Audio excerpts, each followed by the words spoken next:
Welcome back for another video of Service Reset My Car. Today I'm going to show you how you can reset the service indicator of a Volvo XC60. This one is a 2012 model. I'm going to show you how you can do it for yourself. Before we start, I want to mention our YouTube channel. It's Service Reset My Car.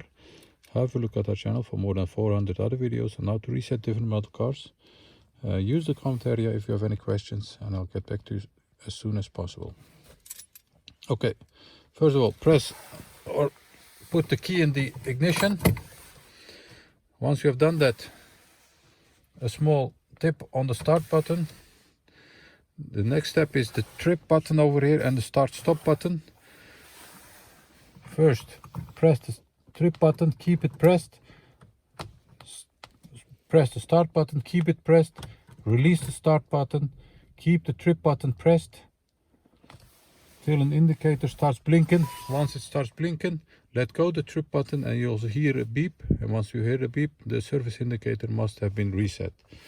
Once again, ignition off, key in the ignition.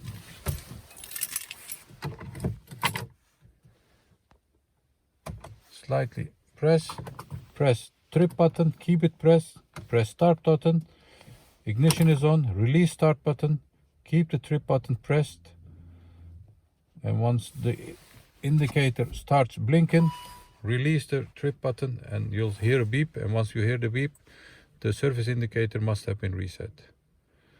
That was it for this video. I want to thank you for watching our videos and hope to see you next time with another video. Stay safe, take care, bye bye.